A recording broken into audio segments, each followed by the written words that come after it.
You're listening to an Airwave Media podcast.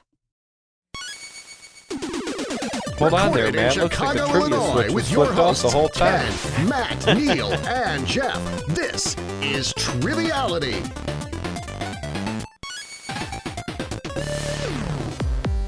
Hello, we interrupt your listening to quality podcasts for this episode of Triviality, the game where a lack of seriousness meets a little bit of knowledge. Welcome to the show, everybody. Don't make me laugh too hard. Oh, yeah. Jeff had surgery. You okay? I'm fine. I'm going to make you laugh, though. That's fine. I'll try to. I'll the laughs are going to be... It'll be a chortle. Every minute. I'm going to force a chortle. Every minute Laughter a new laugh. is the best medicine, Jeff. Not for stitches, though. Not for surgeries, apparently. If you would have caught us just a few minutes before the recording started and what you're listening to, you would have heard Jeff on a tirade about pharmaceuticals, but we can't talk about that now. That's for a different podcast. So Jeff was gripping his side in pain. I said, I know exactly what to do, and I took a pen and I stabbed it through his throat for the tracheotomy and said, no, not the tracheotomy. That works every time. Yeah. I saw it on House. It wasn't the right solution. It's not as good, though, as Rob So we Lowe, needed 2 surgeries. Rob Lowe giving CPR to a frozen corpse and caving his chest in when he was still alive. That was basically my level of expertise in the situation. Wonderful. But yeah, happy to be here. And for those, I'm not sure when this episode's coming out, but if it's before or after, it doesn't matter. My new book should be out or should be coming out. It's called the Rom-Com Ultimate Trivia Book, releasing December 3rd. And Very excited about that. Thank if it's you. anything like your ultimate Christmas trivia book, it will be excellent. So Will be the ultimate. Thank you. I was hoping it'd be a little bit more ultimate. They ended up cutting about 20 movies, so hopefully it'll do well enough to have a sequel. Now you get a sequel, yeah. That's what I'm hoping. Got to leave them one more, Neal. You can't that's put all right. the trivia in one book, because then they never need another book. That's true. So I'm hoping that'll happen, and I'll need everyone listening. I need all your help to do that. But I do want to give some free books out, and we'll do one maybe this episode, maybe next episode. We got a little stash to give away. So I was just going to ask a question. All you got to do is email trivialitypodcast@gmail.com. The answer, just put rom-com book in the subject line. And if you get it right, if it's over a certain number, I'm going to put it in sort of a lottery like I did last time for the Christmas book. But if only 2 people enter, you're probably going to get a book. So here's your question. This is from a movie that was cut from the book, but I wrote a full game for. It was What Women Want, the Nancy Meyers movie. Your question is, what star of stage and screen goes uncredited in her role as Dr. Perkins, a shrink Nick visits for assistance who tells him he's the luckiest man on earth because he can speak Venusian? So what famous star of stage and screen plays Dr. Perkins in What Women Want? wait, the language he could speak had a name. Well, she was just making the joke like men are from Mars, women are from Venus. He could read minds. He could read minds.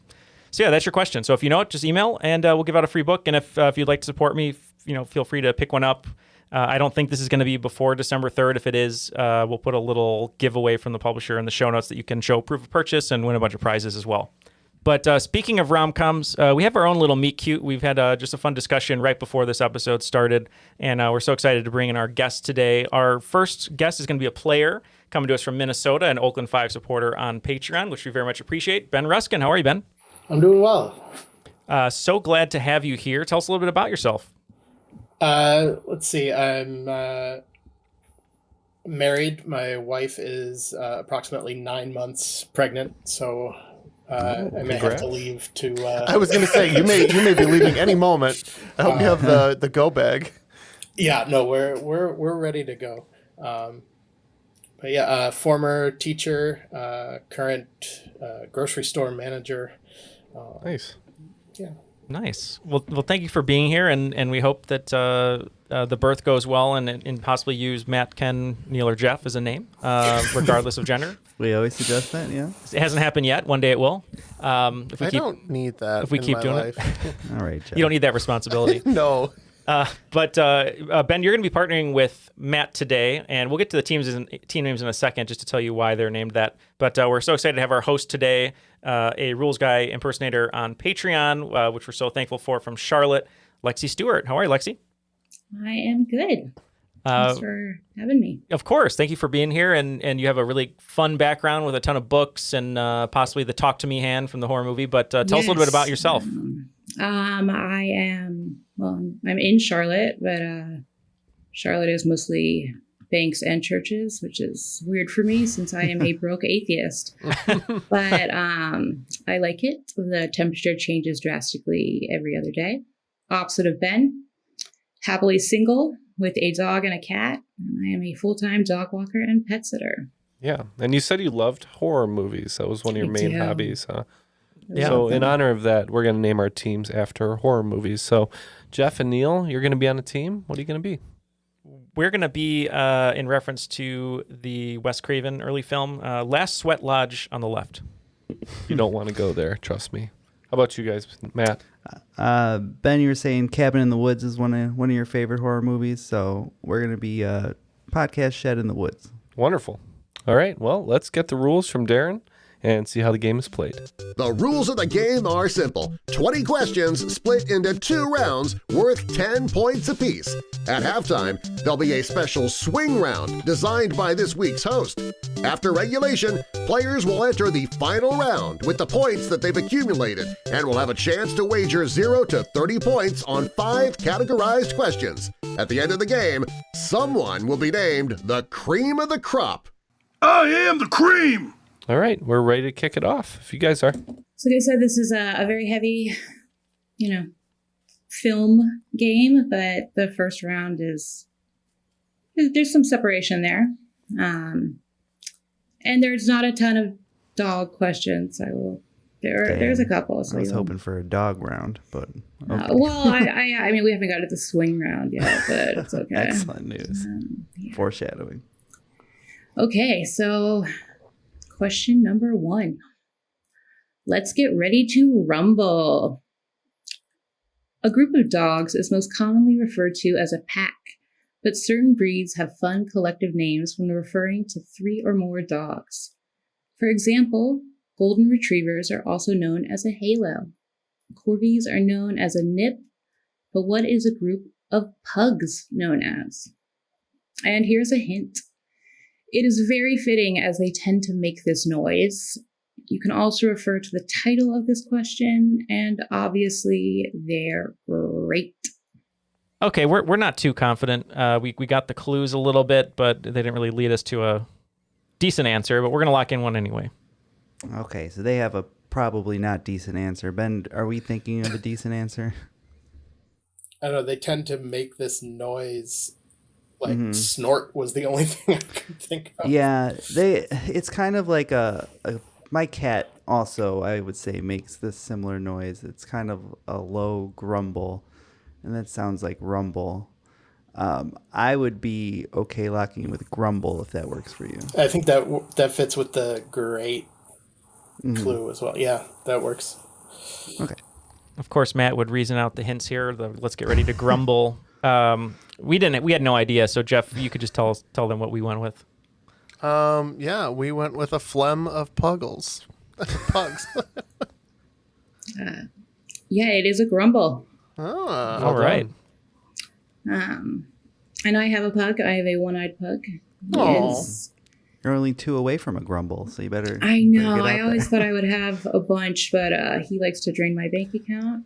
Yeah. And pugs are stubborn and interesting, and he does very well with other dogs. I bring him most of the time when I house sit. When it's just him and I, he is a brat. Okay, so question number 2. There's one more pug question, I promise, and then I'm done for this round.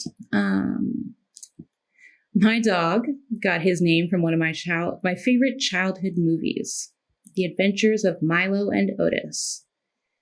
It's a 1989 live-action film about a pug-nosed pug named Otis and an orange cat named Milo, who live on a farm in Japan, are best friends, and whose mischief eventually catches up to them when one of them gets swept away down a river, falls over a waterfall, and fights a bear.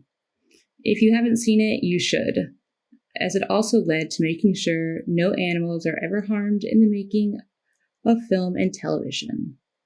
What 1981 Academy Award nominated English actor narrated this film? And for a hint, he received the nomination for the film Arthur, but please don't watch the Russell Brand remake. We can lock in. Yeah, I believe I like with that clue. I figured Neal was going to lock in very quickly. Ben, have you seen either of the movies mentioned in that question? I have seen Milo and Otis. Oh, okay. When I was very Do you remember? Before I could have known who that. You weren't paying attention. You're like 4 years old, and you're like, "Oh my God, that's so and so." But if I remember correctly, is Dudley Moore the star of Arthur? That sounds right, and it also sounds like somebody you wouldn't know when you were a child watching Otis and Milo. So I think that's a perfect answer, and we can lock in with Dudley Moore. We said Dudley Moore. It's Dudley Moore. Well done, teams. It is a really good movie. Like, it's the cat fights a bear, so Can't beat that. Any movie Can't with a ask for cat more. fighting a bear, you should see. yeah. And people forget that it's live action, but I I don't know. used to watch that movie all the time when I was a kid. And it's entirely Forever. narrated, right? Yeah. There's no He does all the animals don't voices. talk. It's just narrated throughout. Yeah. It is amazing, and I finally grew up and got my pug named Otis. There you go. But I've had 3 cats, and none of them have been named Milo. So. Or fought a bear. Didn't earn it. I didn't say that. But. Yeah, you didn't know that, Neal. You're making assumptions over there. Okay. Question number 3. Sayonara, suckers. The Pantheon is a Catholic church and former Roman temple, and one of the best preserved ancient Roman buildings. Its dome is still the world's largest unreinforced concrete dome. Which famous Italian Renaissance painter is buried under this structure? And for a hint, though he may be in the crypt below, I don't believe he and his brothers ever lived in the sewers. I was already in the sewers before the hint. Oh so yeah, that- for sure. Yeah, We I live was in like, sewers. We're already there. It's not Splinter. You can't ask a question about a non-turtle artist because it's not fair, because those are the only 4 that anyone knows. All right. We're not going to think about it too hard. We had 2 answers, and we picked one of them. So we're going to lock in. Ben, what do you know about Italian Renaissance painters? I know 4 of their names. Okay. Um, Do you have a strong opinion on whichever one? My gut says Michelangelo, Yeah, only because because he did the Sistine Chapel. Yes. He's good at painting ceilings. He has ceiling experience. But I also know he hated the church, so it'd be kind of ironic if he was buried under one. Well, okay, yeah. I don't know if he would have chosen that then. I would think it's between. I don't think it's Leonardo, Right? Yeah. Da Vinci, because I don't know much about the other 2, unfortunately. So I'm good locking in with Michelangelo. Yeah, we agree. We just kind of locked in on him as well. So we said Michelangelo. Well, unfortunately, it is Raphael. Wow. I put a lot of hints in the That's the title, party dude. so the title was Sayonara, suckers. And, I'll try to listen more next time. Just move past it. I should have mentioned. I apologize again. So while we were in Italy, question number 4. I hate coffee. Same. Oh, Wow. I want a new teammate. Is that? Wow. You can't eat coffee. And I will tell you that title is not a hint for anything. So Okay. I just hate coffee. Noted.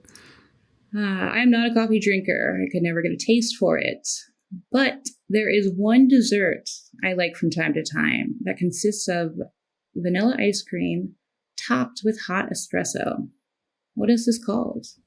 We're locked in. Not surprising. I was hoping it was another delectable coffee dessert that I had for lunch. Well, with lunch. I just went ahead and put points down for Neal here. What do you guys think, Matt and Ben? I said we make Ben answer because he doesn't like coffee. It's like a form of trivia torture. I like tiramisu, but that's not what this is. It's not. And when the question started, that's what I immediately jumped to, where I was like, this is going to be a I tiramisu wrote it question. down even. We don't serve this at regular conglomerates, but but reserve fancy conglomerates do have this item. I believe that this is an affogato. Yeah, this is what happens if you can't remember where you put your keys. Affogato. That Boo. is Not your absolutely correct. That's not the best. You know how I know it's not your best, Neal? Because I was going to make that joke. Oh, were you? Okay, question number 5. Whoever answered that the worst thing that can happen in sports was 4th place in the Olympics, seriously, you. This is kind of a sports question. Molly Bloom was known as the Poker Princess in the 2000s for organizing high-stakes underground poker games with A-list clientele. Before she took this path, she was a competitive athlete that was badly injured during the Olympic trials for what sport? If you've seen the film Molly's Game, you'll know from this incredible opening scene. I don't know how specific we have to be, but we can lock in. Mm-hmm. That's probably Neil, were you at enough. any of those games hanging out with Toby and the crew? Yeah, You mean Mr. X? Mr. X Mr. slash X, Tobey I mean, Maguire made me get yeah. on the table and bark like a dog. So, Ben, have you seen Molly's Game? Or do you know I about haven't seen this? the movie. No, I recognize the plot from from the question. Yeah.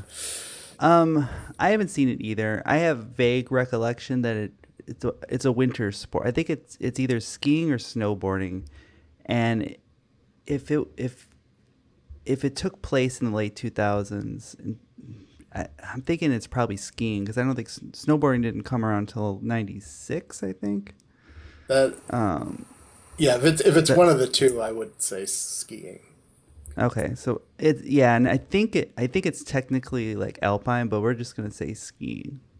yeah, we just said we weren't sure how specific to be. We just said downhill skiing.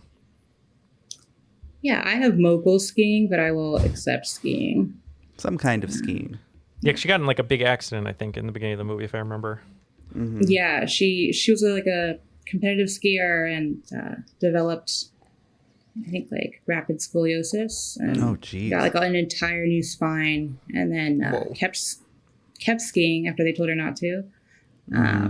And then at the trials, she hit like a branch and just completely flipped over. And just could Devoted not her life ski to poker after that. So Exactly. good for her. All right. Well, that's the first 5 questions. Good outing so far from Shaq in the woods. You guys have 40 points. Last Sweat Lodge on the left has 30 right behind him. Okay, question number 6. If Lucky Johnson took a dark turn. Ari Aster has made some of my favorite films, including Hereditary and Midsommar. If you find these films disturbing, you probably shouldn't watch this 2011 short film that generated his initial recognition as a filmmaker. He both wrote and directed what short film? I started rubbing my hands together when she said Ari Aster. I know. Okay, we're locked in. Mm-hmm. Ben, I'm going to ask, do you have an idea on this one? I've seen Hereditary. Okay. That's about. That's a good start. I enjoyed it. Yeah. But that's about as much as I can help. I have no idea on this. I wrote down Serbian film, which I know is not right. It's a very different kind of movie. It's a long film. Yeah. But it is the most disturbing film I could think of. So, Unlucky Johnson. yeah, I don't know what that means. So, Unlucky Johnson, the movie, is our answer. We just put Stranger Things. No, is it the short film version of Beau is Afraid, his latest full length? It is not, but pretty much if you guys put your answers together, it's The Strange Thing About the Johnsons. It's a really good short film, but it is it's disturbing. Mm-hmm. So yeah, just prepare yourself. Yes. I'm prepared. Whatever time you would normally save for the movie, if it was a long movie, take that time to decompress afterwards. Just cram all the horrors of a full-length movie into 10 minutes. Mm-hmm. Okay, question number 7. I could have used a hero. On May 3rd, 2002, I was off-roading in a six-wheeled ATV around my friend's neighborhood in southeast New York. Now, ATVs are supposed to stay off-road because their tires are not made for paved roads, but the vehicle accidentally flipped on its side after hitting a patch of solid ground while making a sharp left turn in my friend's driveway. This resulted in my right ankle being completely shattered under the weight of the ATV and a transverse fracture of my femur, which can be hard to do considering it is the largest bone in the human body. So, my question is, to get this type of break and knowing this type of vehicle's unpredictable behavior, what blockbuster movie were we trying to get to for its opening night? And for a hint, apologies if that spun out of control. It was the first film to make $100 million its opening weekend. All right, Ben, there's some clues in here. Where were you on May 3rd in 2002? I was finishing my senior year of high school. Oh, so yeah, this I feel like you might have seen this movie this opening weekend. So it's spun out of control. I believe we need a friendly neighborhood hero, which she was referring to. I think this is the first of the Sam Raimi Spider-Mans. That would make sense, and I'm fairly certain I would have seen that opening weekend. So. Starring Mr. Tobey Maguire. Mr. X. Yeah, he's back. I don't know what the runtime was, but they definitely had me for more than 3 whole minutes. We said Spider-Man. Got you for 3 minutes. It was Spider-Man. The Spider-Man. Well done, guys. I remember very distinctly when that movie was coming out. Like, I wanted to see it, but I had a dream that I saw it, and it was like the most vivid dream. And I was like, when I woke up, I was like, I have to see that today. Did you wake up in webs? I did. I woke up. I was stuck to the bed. It happens when you're a teen. Movie your dream was that good. That's amazing. See, I also wanted to see it so bad that I flipped an ATV and spent a month in the hospital. I did see it like a month and a half later. My brother took me. I was in a wheelchair for like 6 months. It was bad. But it was worth it. Yeah. I was a little disappointed. I'm a big Sam Raimi fan. Mm-hmm.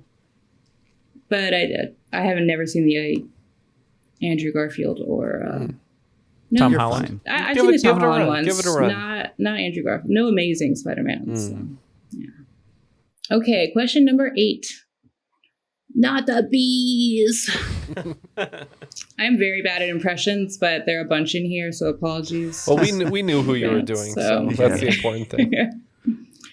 Well, I guess at the time of this recording, it is November 13th. So last Wednesday, November 6th, 2024, was a very sad day for not only America, but the entire world, when screen legend Tony Todd passed away at the age of 69.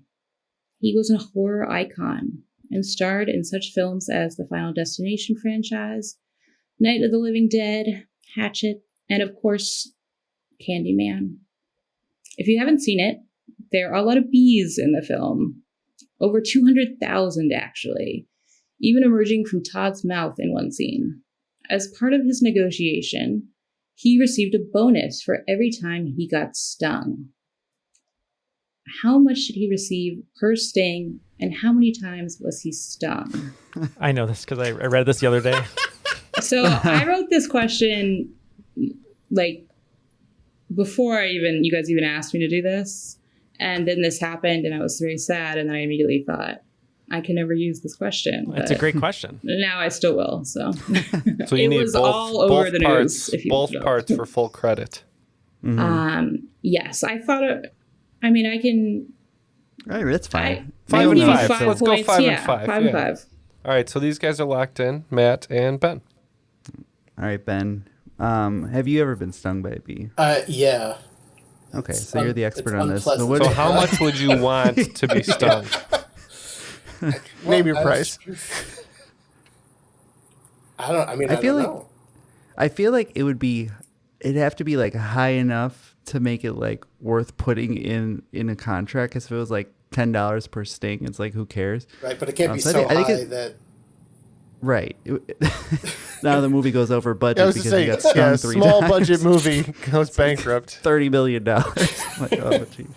But I think we're looking in the five figure. You think maybe 10,000, or are you thinking less? My gut was saying like 1,000. Okay, I can see that. And then how much? What are you? Maybe like 10 times for 10,000. Yeah, that works. Okay, $1,000, 10 stings. Neal, what do you have? Yeah, I hope my memory is correct. I believe it was $1,000 per sting, and I believe he was stung 23 times, equaling 23,000. Jordan Neal is spot on. I had a Michael Jordan hint, but when I play tested it, everyone was like, "That is way too easy." So. Yeah, it would have been. He was stung so much he won 6 championships with the Chicago Bulls. Well, Shaq does pick up 5 points for that question, and Sweat Lodge will take all 10. When you say Shaq in the Woods, I just think of like a reality show of Neal wandering through the woods. Where he's doing that like camping. Shoulder shimmy that he does in the commercial. The podcast Shaq, Matt. I understand. Okay, question number 9. Goodbye. Elwood Edwards also passed away last Tuesday, a day before his 75th birthday. And while you might not know his name, I guarantee you have heard his voice thousands of times, as long as you were alive in the 90s. What was his most famous 3-word phrase? Yep, we can lock in. And I didn't hear. She says you might have heard it thousands of times. I was not very popular. I heard it maybe twice because nobody ever emailed me, and I was really sad. Oh, okay. I believe it's You've Got Mail. Yeah. Which Neal wrote in his book, right? I did. You wrote about this one? I did, yeah. Yeah, we agree. We think he was the voice of several AOL phrases, most notably, "You've got mail." That is correct. It is You've Got Mail. It was very hard not to read the title as Goodbye. That was a good impression. When I play tested this last night, the same friend, absolutely no idea who. Couldn't get it. Mail. Do you want She never heard of the movie. Do you want a little fun fact that's not in the book? It's about Dave Chappelle. It's not, but Kevin Feige, who runs the Marvel Cinematic Universe, Yep, this was one of his first movies he ever worked on. He was a PA, and his job was to teach Tom Hanks and Meg Ryan, who had her first computer ever in her life for this movie, how to use the computer and how to check mail. The Feige story. What a job. Yeah. I always thought the most unrealistic part of that movie was how fast they got online.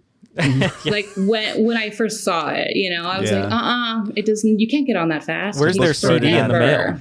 The bookstore didn't have a T1 line. I guarantee that. No way. Question number 10. Strange Bedfellows. In 1993, 2 films shared a gravel pit as a filming location in Los Angeles. One was released later that year, is considered a cinematic masterpiece, winning multiple awards and being lauded as one of the best films ever made. It used this location only for reshoots, as the majority was filmed in Poland. During the reshoots, it filmed next to this 1994 film. Even though it made a lot at the box office, it was critically panned. It also took place about 12,000 years before the other. For 5 points each, what are these 2 films?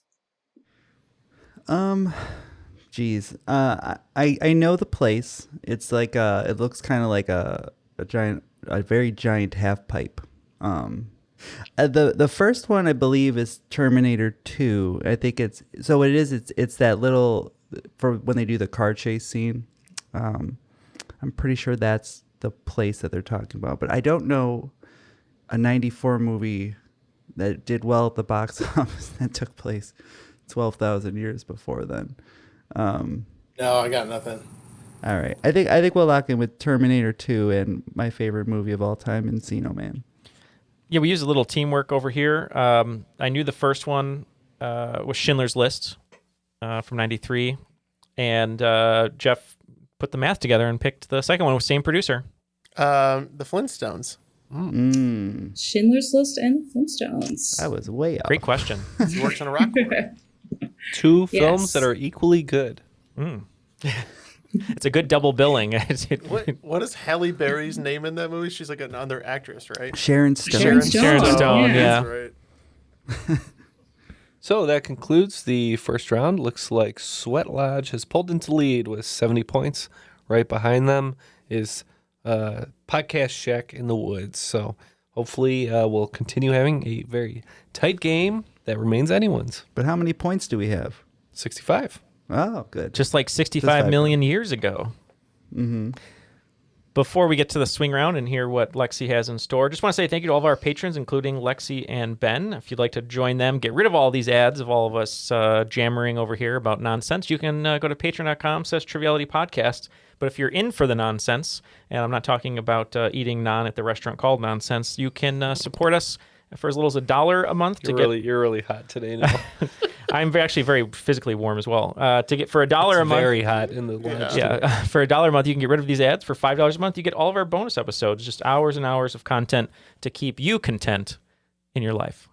Neal, rare form today. Yeah.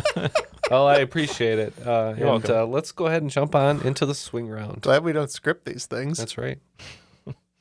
Okay. The swing round is Pugs in Film.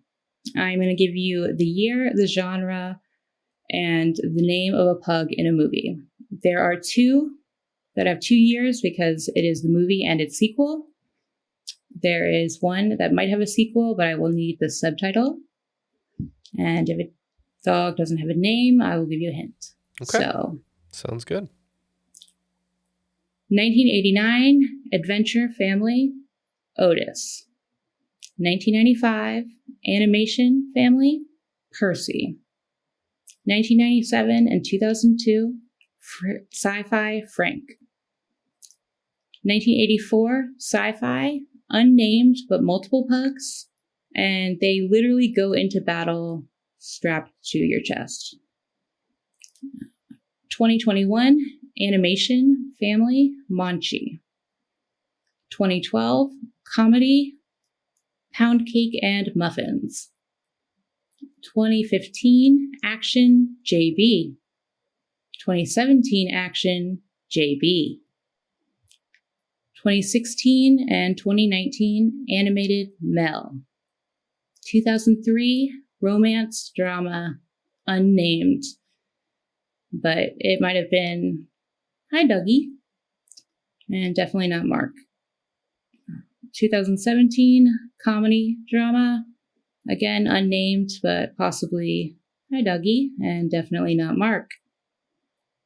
2013, Fantasy Adventure, Unnamed. These were the director's pugs. He used his own pug monster as the outline of a creature in one of his other films. 1999, Romance Period, Unnamed, but the movie is based on the novel of the same name. 2006, Period Drama, Mops. This pug was portraying a real pug. 2000, Comedy Satire, Kipper. It appears at the end of the film to help save a marriage and stars Parker Posey. 2018, Comedy, Family. This one is a gimme. The pug's name is Patrick. All right, that's all of them. We're going to take a quick break for ads, if you're not subscribed to our Patreon, that is, and we'll be right back. Come on, Mufasa. Let's get in some trouble. This Friday, destiny awaits you. You can grab your friends and experience Mufasa the Lion King in 3D. Everything the light touches belongs to me. You'll have to take it. Don't miss the perfect family Christmas movie. Knowing swimmingly, if I say so myself. Disney's Mufasa the Lion King. Oh, yeah, that looks good. In theaters Friday. Rated PG. Parental guidance suggested. Tickets on sale now. This episode is brought to you by Amazon Prime. There's nothing sweeter than baking cookies during the holidays. With Prime, I get all my ingredients delivered right to my door, fast and free, no last-minute store trips needed. And of course, I blast my favorite holiday playlist on Amazon Music. It's the ultimate soundtrack for creating unforgettable memories. From streaming to shopping, it's on Prime. Visit Amazon.com/Prime to get more out of whatever you're into.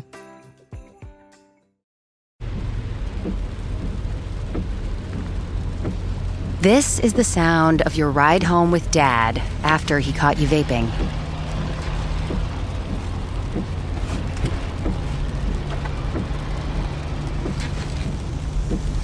Awkward, isn't it? Most vapes contain seriously addictive levels of nicotine and disappointment. Know the real cost of vapes. Brought to you by the FDA.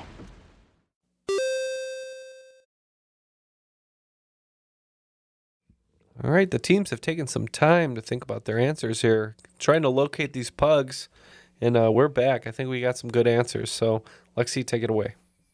Okay, number 1, 1989. We said Milo and Otis. Milo and Otis. I always tell people they can remember my dog's name because there is only one I in Otis. Okay, 1995. What'd you have? That's number 2. It's an animation family, and the pug's name is Percy. We said Pocahontas. Oh, that makes sense. We said All Dogs Go to Heaven. I think we killed this one off on accident. Yeah, it was Pocahontas. Number 3, 97 and 2002, Sci-Fi Frank. We went Men in Black. Mm-hmm. The real star of the movie, we said Men in Black. Yep. Number 4, 1984, science fiction, unnamed but multiples. They literally went into battle. We think they might have been in this movie. We know there's random animals. We said Dune.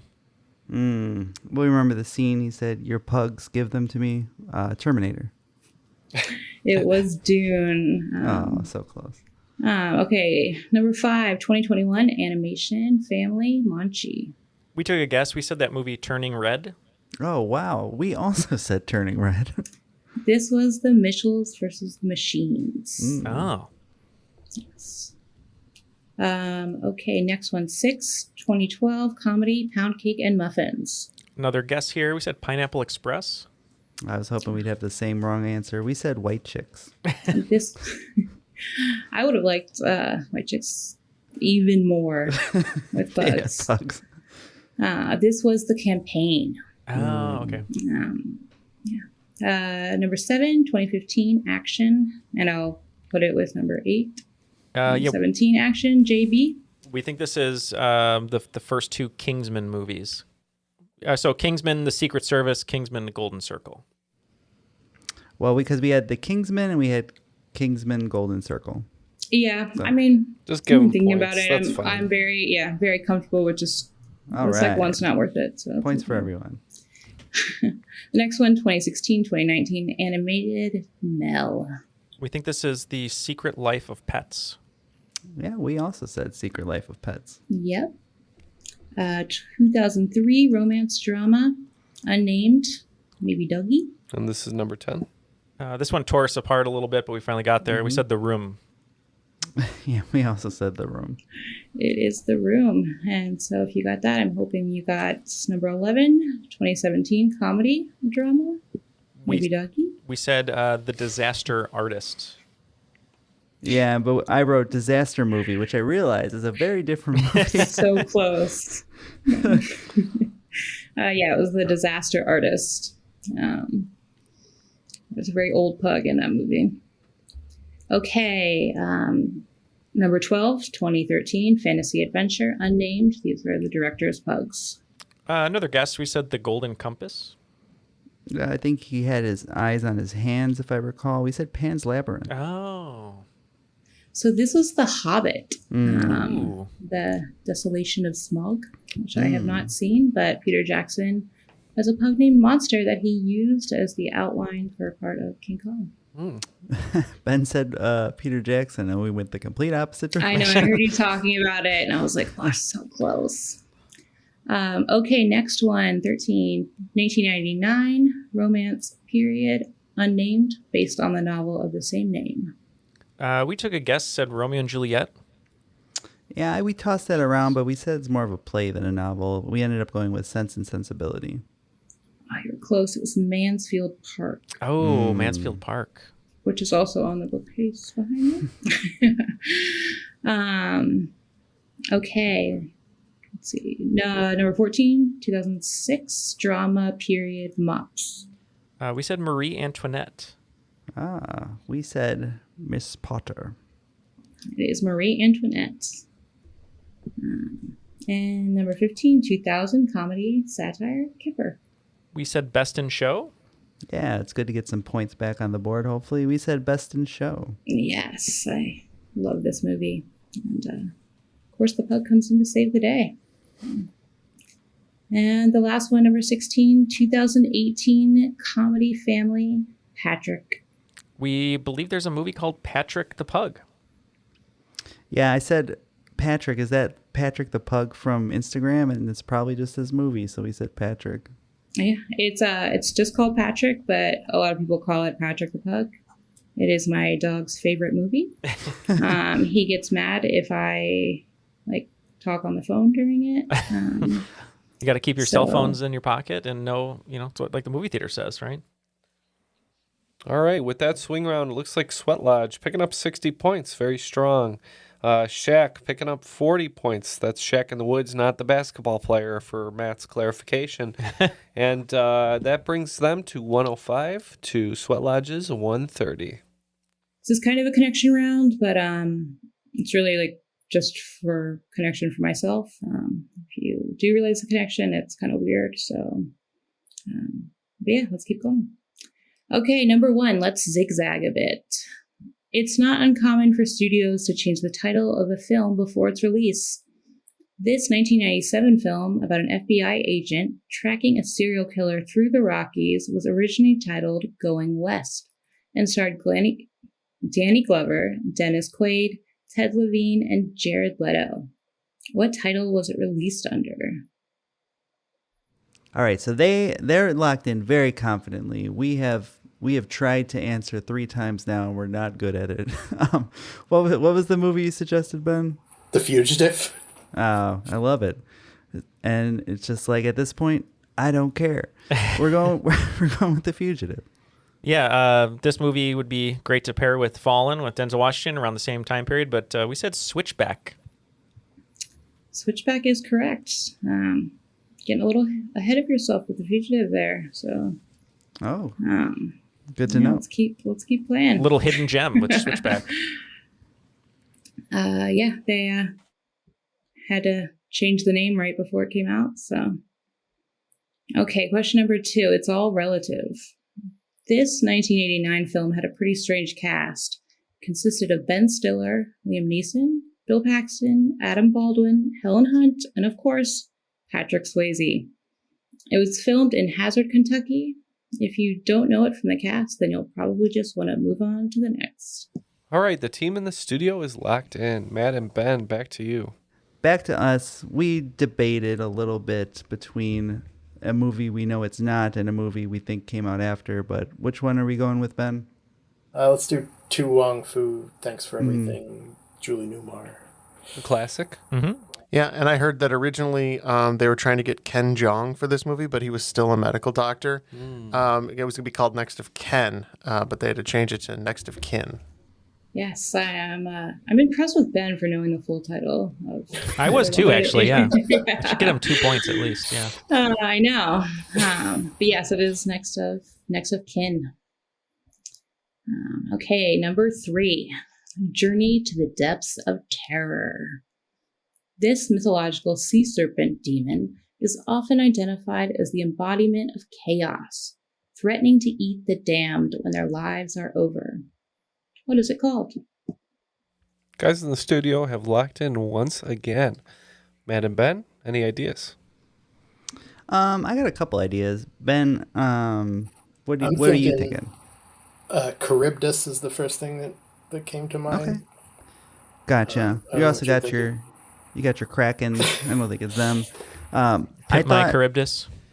I thought Leviathan at first.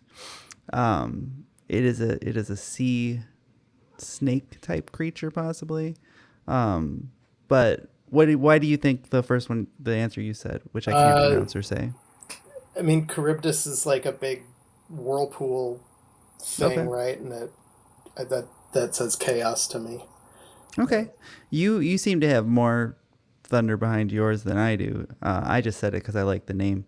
So we're going to go with that. Charybdis. Speaking of Leviathan, there's a great sort of sea horror movie directed by the man who did Cobra, George P. Cosmatos. Anyway, we just thought maybe it would be up Lexie's alley to be a fan of Cthulhu. So we said Cthulhu. You guys both said it. It was Leviathan. Oh, man. Yeah. So close. Yes. Okay, number 4. Goodness gracious, great balls of fire. We all know the classic twin films, Armageddon and Deep Impact, Dante's Peak, and Volcano. But do you know this 1990 film that is really more of a imposter type movie to 1986's Top Gun about U.S. Army attack helicopter pilots in training instead of Navy fighter pilots in training? It starred Nick Cage, Tommy Lee Jones, and Sean Young. What is this film? What a cast. It was a good cast, yeah.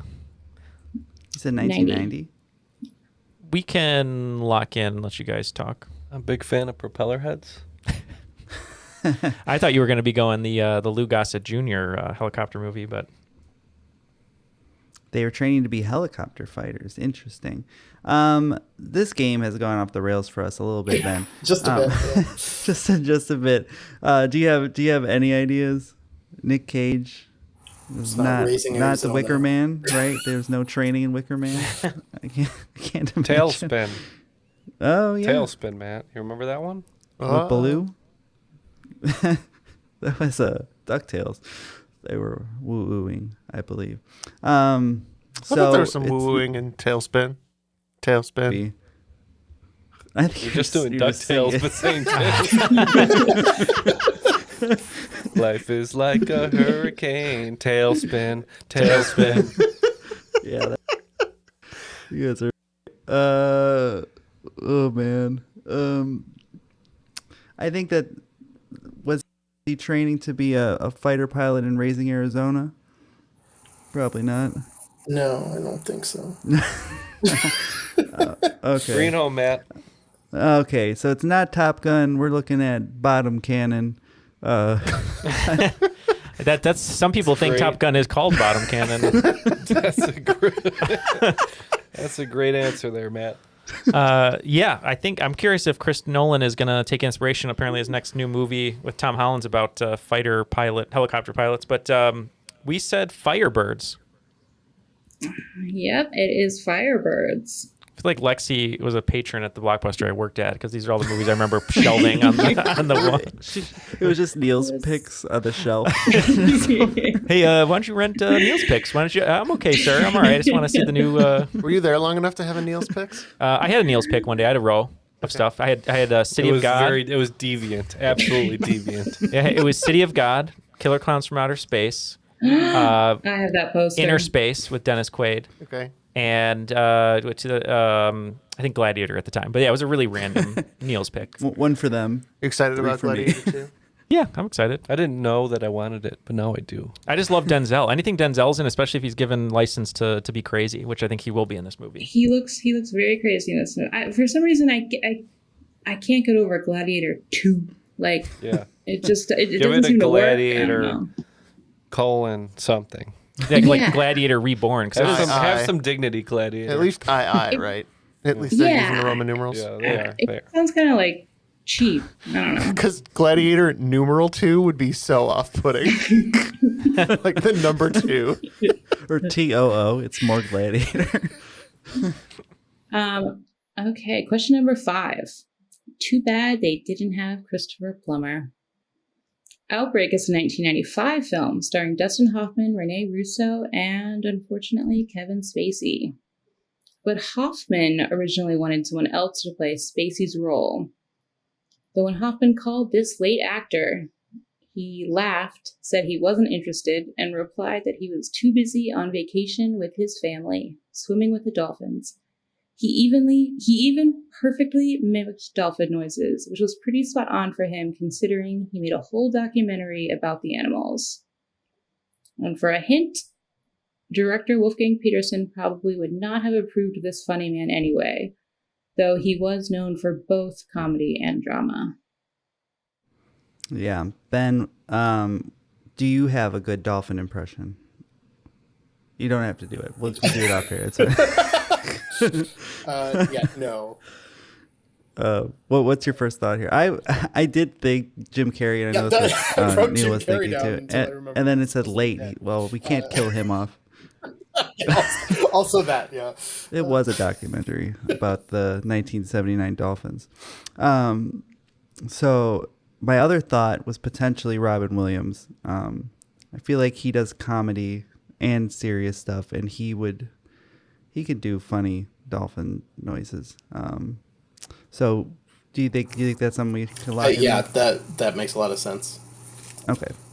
Yeah, couldn't place the documentary specifically, but somebody who could play both sides of comedy and drama quite well, and has sadly passed, Robin Williams. And you wouldn't put it past him to do dolphin noises. Oh, hell no.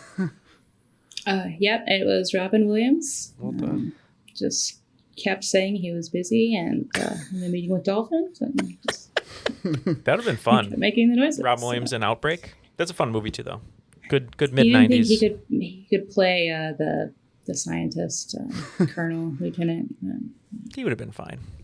All right, after 5 questions, scores have increased to 170 to 115. Sweat Lodge still in a commanding lead. Sweating it out. This also has nothing to do with it, but Robin Williams had a bunch of pugs. So. Oh, there you go. Look at the connection. Yeah. Okay, number 6. Tappa, tappa, tappa. Sutton Foster won her second Tony Award in 2011 for Anything Goes, but earned her first for this 2002 Broadway show that also nabbed the award for Best Musical that year.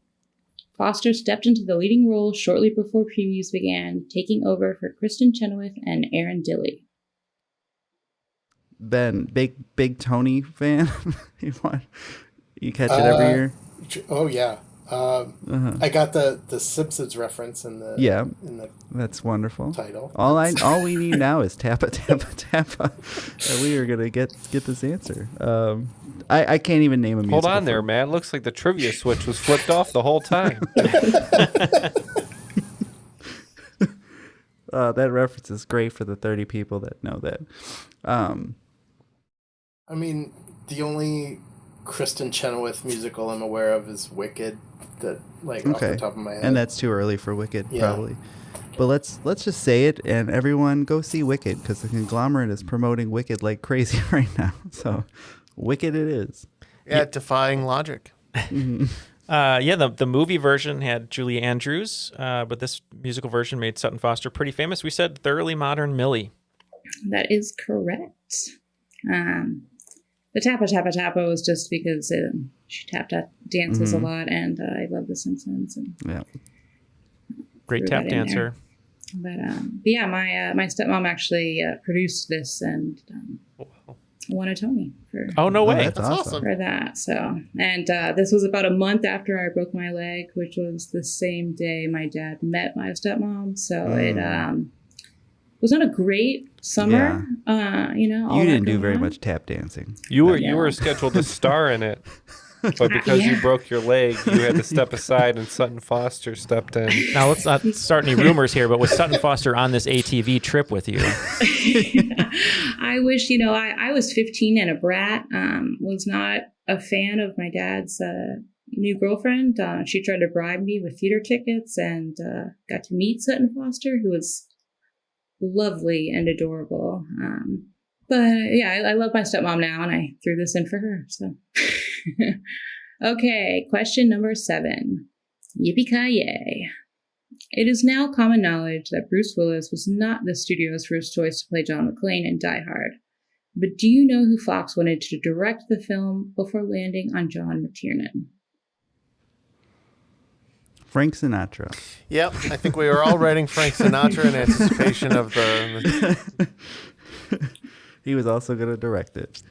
Frank Sinatra He was gonna starring in produce- Die Hard, produce directed and by edit it. Sammy Davis Jr. His John McClane's tagline wasn't going to be yippee-ki-yay, it was going to be ring-a-ding-ding. ring-a-ding-ding, brother.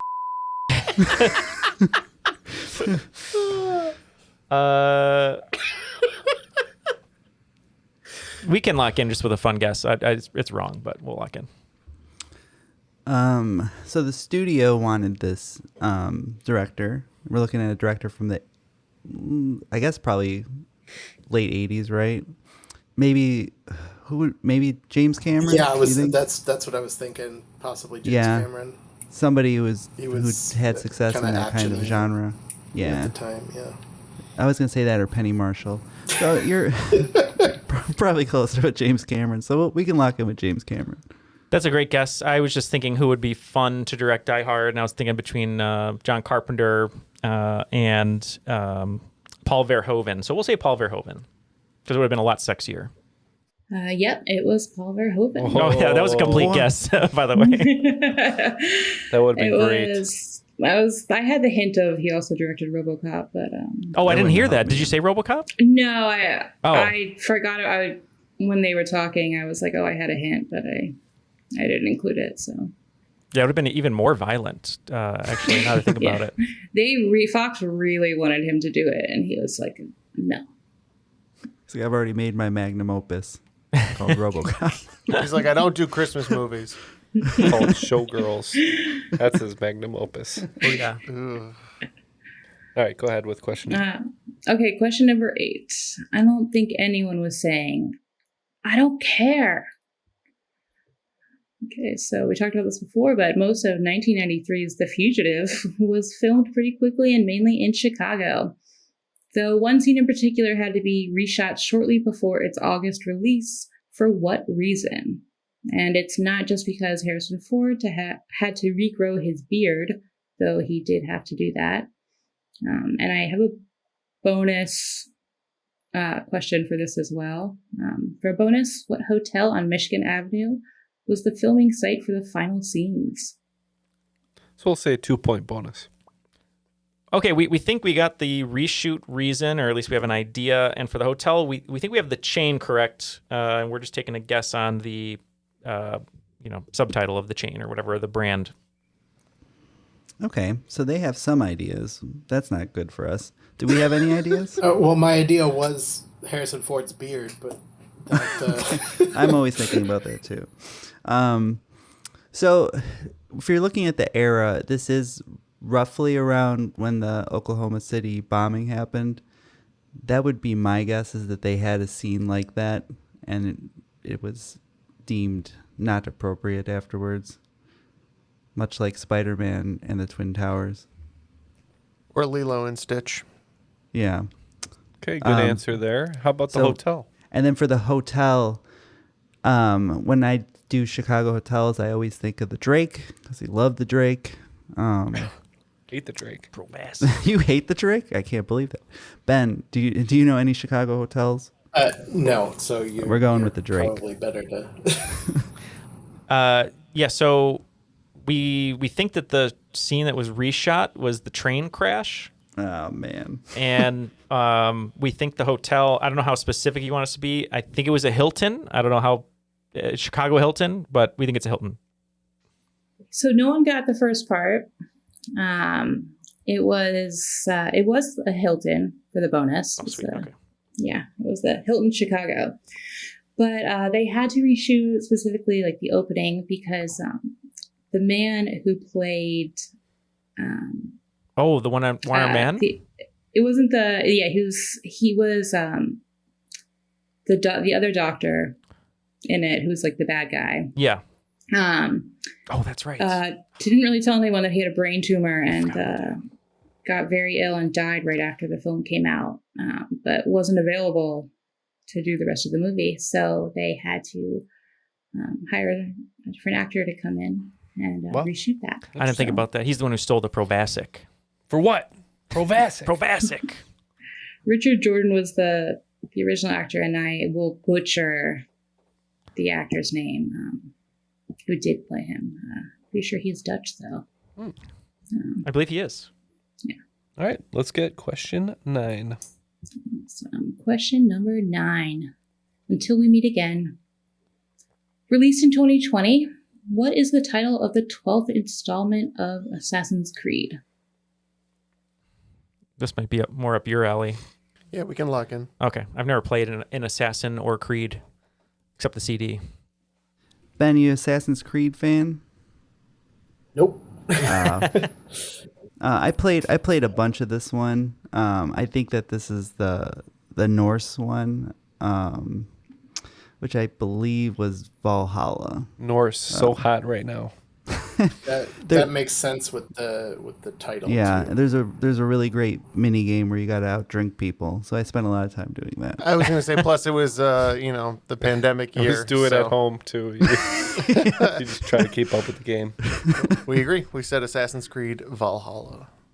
Yep, that is correct.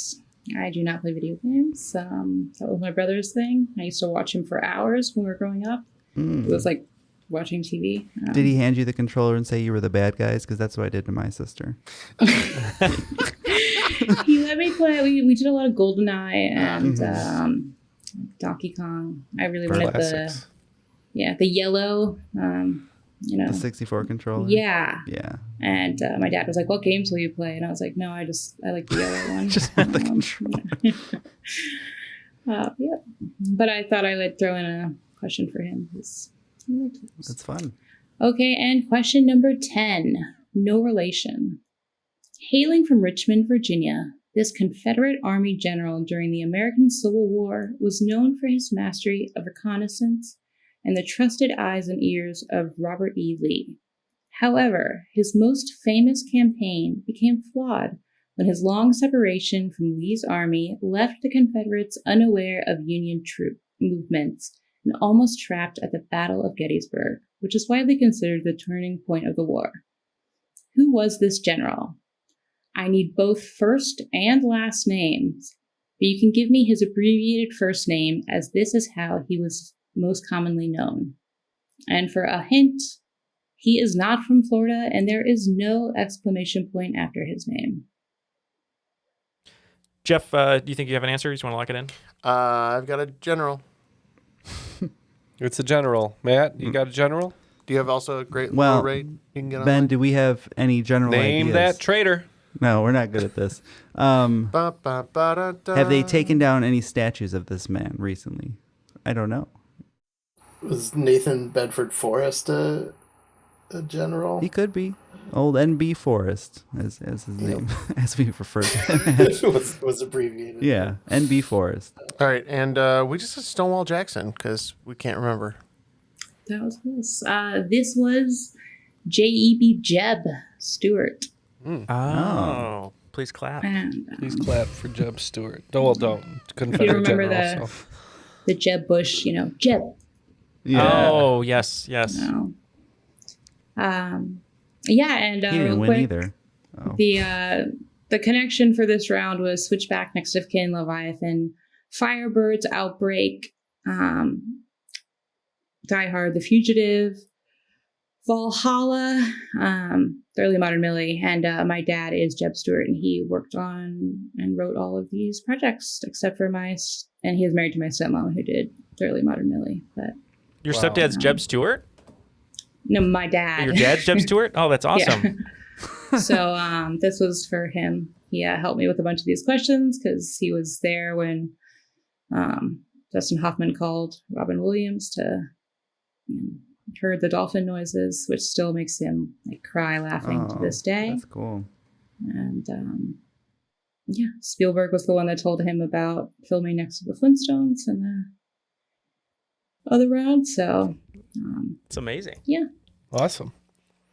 Well, at the end of that round, looks like the last sweat lodge on the left is at 202, and the podcast Shack in the Woods is at 125.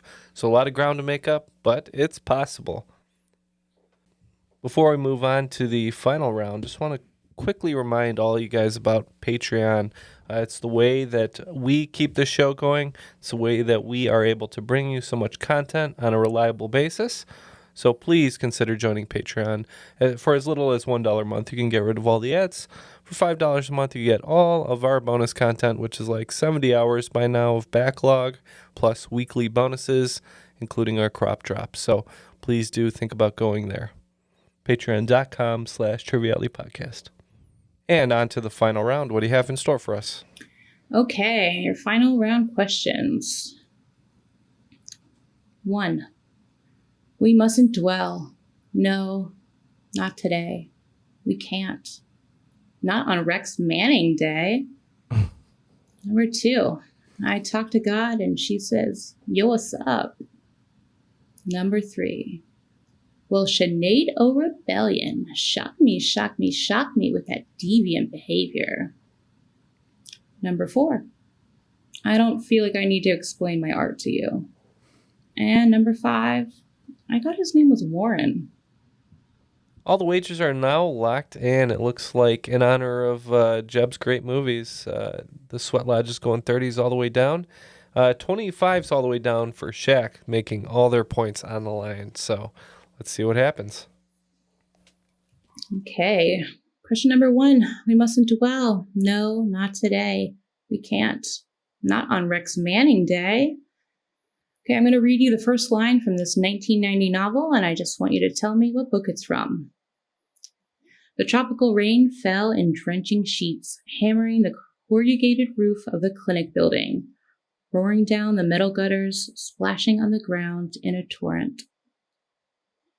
And question number 2. I talked to God, and she says, yo, what's up? Last Tuesday, November 5th, Sarah McBride became the first openly transgender person elected to Congress. She won this state's only House seat. Number 3. Well, Sinead O'Rebellion shock me with that deviant behavior. It is said that about 50% of Americans use captions when watching TV. These people are terrible. Now, I understand using them for foreign language films or learning a new language if you are deaf or hard of hearing, or I suppose have small children that are sleeping in the other room. Besides, for all those reasons, I don't understand the obsession to constantly have the captions on. For me, it ruins the film or show, and I find myself reading more than watching. When I looked up the reason for this massive spike of closed captioning, there is actually a unit of measurement used to compare and measure the loudness of audio that traditionally was used for dialogue, but that all changed with the massive rise of streaming services. I can't talk about this forever, so simply put, this unit of measurement is called LKFS. What does that stand for? Number 4. I don't feel like I need to explain my art to you. Since 2007, AFI has included the Lord of the Rings trilogy on its list of the 100 greatest movies of all time. Sorry, not that AFI, Matt. It's the song of the other sorrow one for me. Yeah. I strongly dislike these movies. I think they're bad. But there is no accounting for taste. I do absolutely adore Peter Jackson's first film. This 1987 science fiction horror comedy about man-eating aliens disguised as humans invading a small town in New Zealand. What is this film? And question number 5. I thought his name was Warren. The Queen's Gambit is not just an opening move in chess, but also a mini-series premiering on Netflix in 2020 and is based off the 1983 novel of the same name. Its leading lady appeared in such films as The Witch, Split, and Glass. What is the name of the fictional chess prodigy she portrays? All right, those are the questions. The teams are going to think about these, and we'll be right back. Future you faces some big expectations. Work out more, go to bed earlier, and most importantly, make smart money decisions. Thankfully, today you has Bank of America. One place with tools and guidance to help balance tasks from budgeting to saving. So you can just be you with big plans. Do more with a bank that asks, what would you like the power to do? Explore our tips and more at bankofamerica.com/futureyou.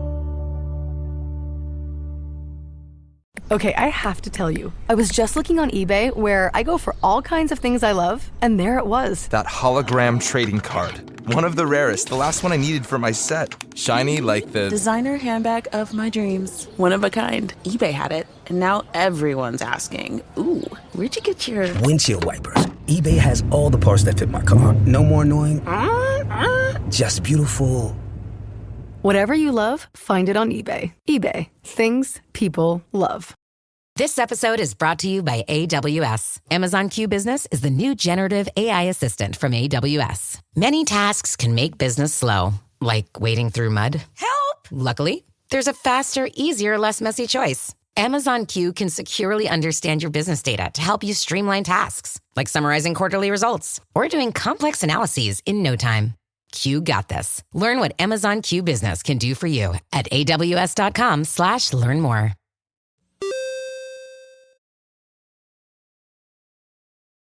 And we are back, and the Shaq has a lot of ground to make up, but let's see what happens in this final round. You guys got it. Come on, confidence. Okay, for number one, I gave you the first line of a 1990 novel. What was that novel? We think it's the novel in our cabinet over here, Jurassic Park. Yeah, we both thought it sounded very Michael Crichton. We went with Jurassic Park as well. Yeah, it was Jurassic Park. I actually had that question first, was watching Empire Records, and away you went. Kept being like, hey, it's Rex Manning Day, so. Okay, number two. Sarah McBride became the first openly transgender person elected to Congress from what state? We believe that is Delaware. We also said Delaware. That is correct. Okay, number three. What does LKFS stand for in this unit of measurement? Yeah, we didn't know this one. We've seen it around a lot. We just think it's a new sitcom coming to you next fall called Little Known Fact Squad. Oh, that's cool. We have never seen it before. I have no idea what it is. So we said the loudness key for sound. It was loudness K-weighted relative to full scale. Wow. We were both so close, though. Okay, number four. What was Peter Jackson's first film? My film nerd's going to show here a little bit. We didn't know if you wanted the North American or the other release title, so we said Dead Alive / Brain Dead. Oh, boy. Yeah, we had no idea. I just said this sounded like They Live, even though I know it's not Peter Jackson, but we said They Live. Hey, Lexie, is it not Bad Taste? It is, in fact, Bad Taste. Oh, is it his first one? I think they are bad, but there is no accounting for taste. No, I didn't say his first one. That was my bad. I was thinking of the little crazy zombie baby. I love both of them, though, very much. Bad Taste is just brilliant. Well, so far we got a wash in the final round, points-wise. So let's see what happens in this final question. Number five. The Queen's Gambit is the story of what fictional chess prodigy? We couldn't come up with the last name. We know her name's Beth, but it's not really Jeopardy rules for a last name. So we said Beth. Oh, she took a trip down to Harmontown. Beth Harmon. Beth Harmon is correct. I did need her full name. Well, that will conclude the game. Well done by the Shaq for picking up some points there. Sweat Lodge lost some points, and actually the score was pretty close. It was 150 to 172, but Sweat Lodge, you are the cream of the crop. The cream of the crop! Nobody does it better. Just pulled it out. We're like the Bears scoring those meaningless touchdowns when you're down 30 to make it look close at the end. Right, yeah, against the backups or something. Yeah. No, this was not a garbage time score. No, it was close, yeah. But great game, though, guys. You almost got us there in the end. We were sweating there in the end. Ben, it was so much fun having you here to play with, and well, that sounded weird, but you know what I mean, to play the game. But hey, thank you for being here. Anyone you'd like to give a shout out to? Anything you'd like to say before we let you go today? Yeah, I'd like to give a shout out to my D&D group, who I've been playing with for over 5 years. I started when I was their math teacher. Oh, wow. And we're in middle school, and they're now, some of them are in college, and we still meet every week. So Nate, Mikey, Tyler, Ethan, Mitchell, Caden, Ian. That's very cool. I hope you're listening to this. So. That's awesome.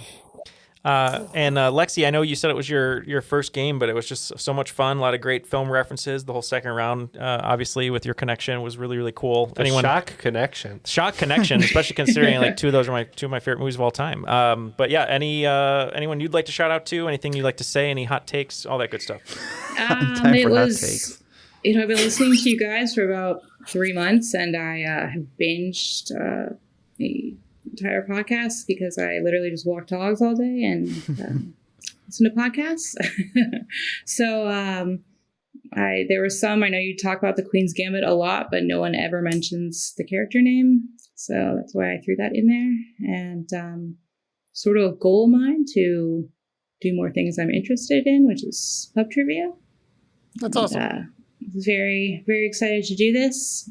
Support you guys for giving me thousands, probably, of hours of listening material. But I just want to thank my dad. He is, it's just him and I, and he is my best friend. I love him very much for helping me with all this. And my friend Megan, who just moved to Idaho with her husband, but she used to be my trivia partner. So wonderful. If anyone is in Charlotte that is looking for an addition to their pub trivia team, let me know. A ringer, if you will. Yeah, we do have a lot of listeners in Charlotte, I believe, so I'm sure someone could reach out. Yeah. Thanks. I'm thank trying you to find guys. someone new. Yeah. Well, thank you guys both for coming on the show. And our last person to thank, or entity to thank, I should say, is Airwave Media. Corporations they're an entity. Not the entity from Mission Impossible Dead Reckoning. Correct. But you can check out other great shows on airwavemedia.com, like Earn and Invest, Monster Talk, and Family Road Trip Trivia, our fellow trivia podcast. Yeah. Well, yeah, thank you to all those great shows, and to Airwave Media for helping us out, and to our wonderful guests today, Lexie and Ben, for hanging out and giving us some of your time, and to everyone who listens to the show and follows along on Discord and the Crop. We really appreciate it. But for Ken, Jeff, Matt, Lexie, and Ben, my name is Neal, and we'll see you in the void on Triviality.